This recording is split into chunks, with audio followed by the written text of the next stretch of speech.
Hello everybody, this is KennedyHawk from the MCM team, and we are continuing our Hero Primer series, this time talking about Spider-Man from the Marvel Champions core set.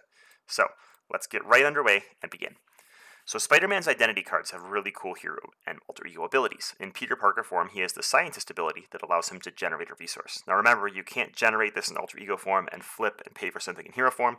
It has to pay for like an ally or upgrade in alter ego.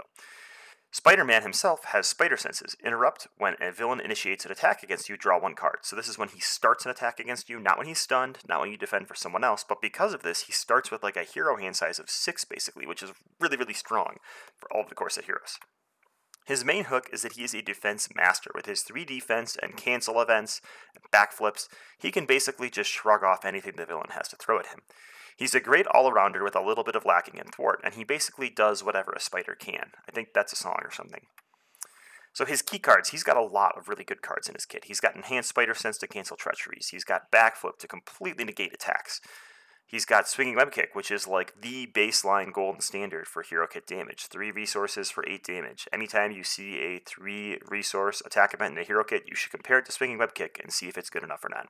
He's got Aunt May, who's basically going to allow him to heal for 8 when he flips down, healing the turn he flips, and then again on the next turn, meaning he shouldn't have to flip very much. And he's got the coolest base ally, Black Cat, who has no consequential damage for attacking, so she can stick to the board forever and do something allies normally don't do, and not chump block. The vanilla cards he has are Web Shooter and Spider Tracer. I mean, Web Shooter is a great resource generator. 3 uses. You can exhaust it in hero form to remove a counter and generate a wild resource, but nothing in his kit requires a specific resource type, so it's not super exciting unless you combine it with aspect cards that make it so. And Spider Tracer, like Spider-Man's got 1 thwart, which kind of stinks, and his thwarting card isn't any good or isn't very good. When attached minion is defeated, remove 3 threat from a scheme, so you need a minion in play, and you need to have this in play, and then you need to defeat the minion, and if you do all of that, then you can do something a normal hero does for a 2 cost to 1 cost event. Not very great. I also put that under trap cards because I've seen some people flip down thinking, oh, I can use my genius to play my Spider Tracer and then I'll kill this minion, but that minion's going to scheme before you get to kill it, and that ends up just adding more threat to the scheme, so you've basically solved the problem that you've created, which is no good. Webbed Up, I think, is a huge trap card in solo. It's a little bit better in multiplayer when you can stun and stop an attack for someone else, but basically Spider-Man wants attacks on himself so he can draw cards with spider senses, and Webbed Up basically costs you 4 and then reduces your economy for 2 turns, which is a bit of a bummer. So his hero interview, his weaknesses are minions and thwarting. He's got Black Cat who can ping for 1, himself that can ping for 2, and then he can hit things for 8. But if something has, 3 to 7 health, he's going to be real sad trying to get rid of it.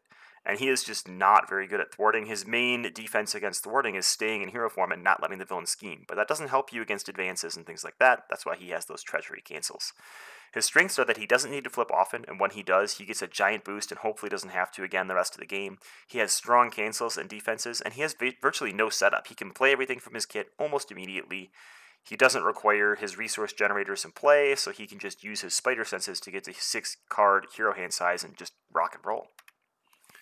For aspects, I'm trying to include a few less cards so we can get under 10 minutes. There's a couple cards here that are going to help with minions. I'm looking at Relentless Assault and Toe-to-Toe.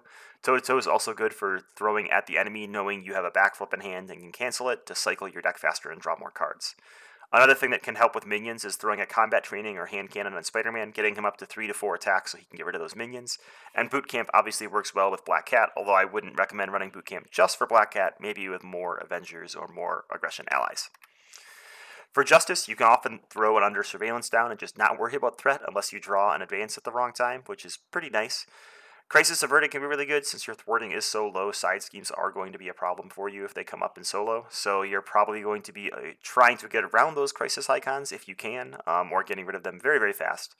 For Justice, a great event that can work with his web shooters, and Clear the Area is always good, although mainly in solo he's going to have a hard time getting that last threat removed in multiplayer.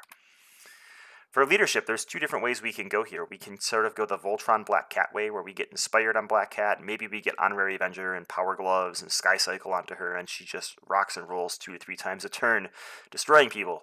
Or you can use Black Cat for her other ability, which is she discards cards from the top of your deck and adds mental resources to your hand. So here you want to chump block with Black Cat and cycle as many cards as possible into your hand using Regroup and Maria Hill and Nick Fury. Both super fun decks to play under Spider-Man and play completely differently, which is awesome for a single aspect with a single hero. Love it. For protection, this is by far and none Spider-Man's best multiplayer aspect. He can just completely affect the table playing protection. He can defend for another player, then he can defend for himself.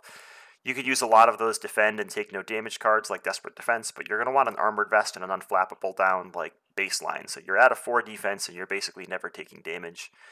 You can do some fancy things to get the villain to attack you more using Bait and Switch, or using Get Behind Me to summon more villain attacks, but give yourself more cancels. That's really going to help your team when they draw Shadows of the Past and Advance and things like that.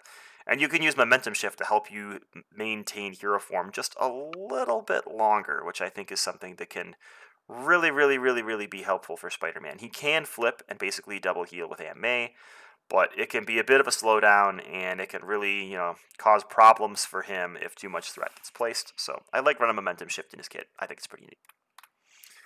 For basic cards, I've got 3 cards in here. I have Heimdall. I think Heimdall is really strong with Spider-Man because a lot of times you'll draw into a backflip and you'll draw into an enhanced Spider Sense. And in solo, you'll be like, well, should I cancel this treachery card? Is it important enough to cancel? Maybe I have 2 treachery cards coming at me.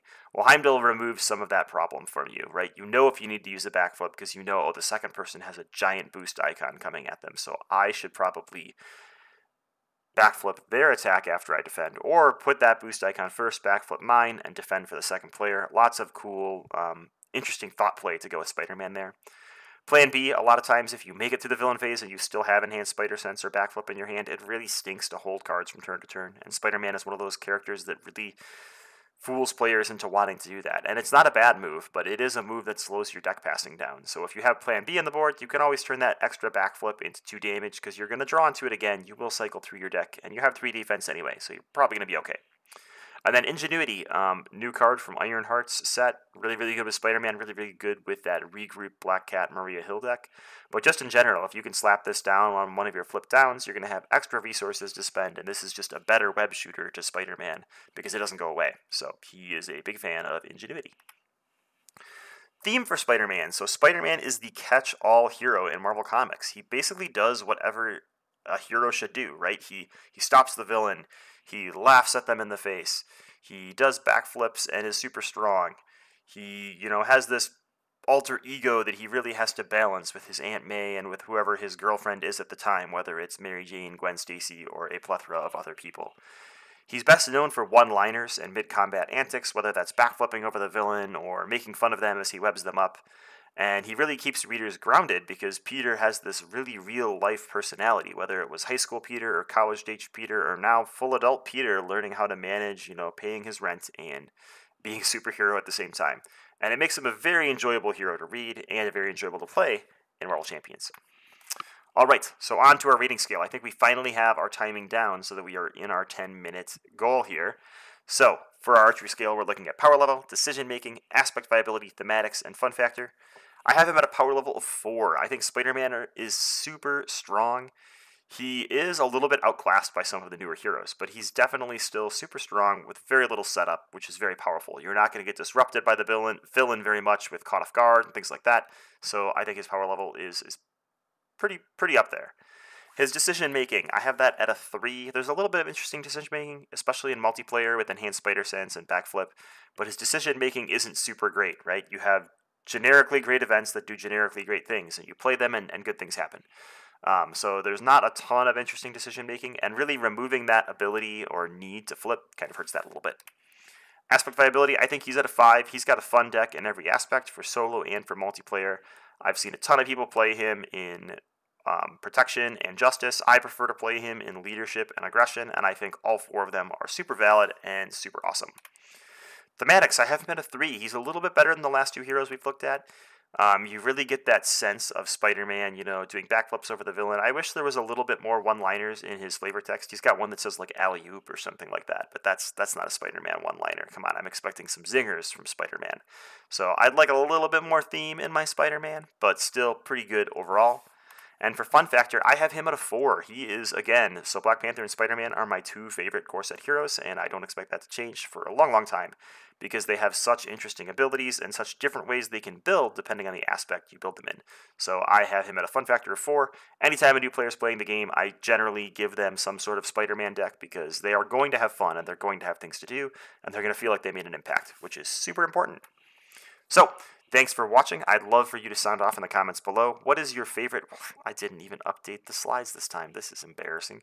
What is your favorite deck to play with Spider-Man? What aspect do you think he pairs with Beck best? And what new cards are the most exciting to play with Spider-Man? So let me know in the comments below. I would love to hear your opinions on Spider-Man so I can try out some new decks with this awesome web slinger. Thanks for tuning in and have a great day.